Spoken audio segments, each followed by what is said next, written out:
ఈ విషయంలో నాగ్ సార్ అడగడం వెరీ కరెక్ట్. రాముని చాలా చీప్గా తీసి పారేస్తారు తనుజ, తీసి పారేస్తుంది. అదే విషయం అయితే నాగ్ సార్ అడుగుతున్నారు. సెన్స్లెస్గా మాట్లాడుతుంది. నేనేమో క్రోషే చేస్తా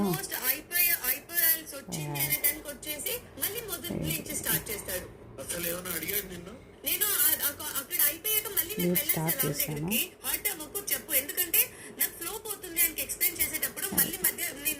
ఇట్లా అరుస్తుంది చూడండి, రాక్షస్ లాగా. ఇంత రాక్షస్ లాగా నాకు అస్సలు నచ్చదు. ఎందుకు పిఆర్లు వాళ్ళు ప్రమోట్ చేస్తుంటే జనాలకు అర్థం కాకుండా బ్లైండ్గా ఫాలో అవుతున్నారు.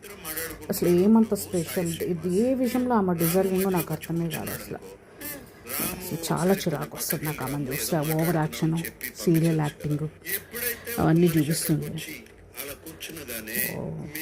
నాకైతే చిరాకబ్బా. ఎస్, రాము ప్లేస్ లో నువ్వు ఉంటే నీకేమనిపిస్తుంది? సార్ మార్నింగ్ కూడా సేమ్ జరిగింది సార్. ఒక కాన్వర్సేషన్ జరిగేటప్పుడు వచ్చి కూర్చుంటే రాము కాసేపు వెళ్ళవా, ఏదో మాట్లాడుతున్నా అంటే నేను వెళ్ళను, నేను ఇక్కడే కూర్చుంటా, ఇది బిగ్ బాస్ హౌస్, నా ఇష్టం, మీరే వెళ్ళండి. ఆ కాన్వర్సేషన్ కాస్త ఒక ఫన్నీ గానో లేకపోతే కామెడీ గానో లేకపోతే ఎక్కడో డైవర్ట్ అయిపోతుంది సార్. Morning same. ఈసారి ఖచ్చితంగా రాము తనుజను నామినేట్ చేస్తాడు. అండ్ ఈసారి కళ్యాణ్ ఇమ్ము సేఫ్ ఆడారంటే రాము రాథోడ్ పైకి వస్తాడు. కళ్యాణ్ వీళ్ళందరూ ఇట్లనే మాట్లాడతారు.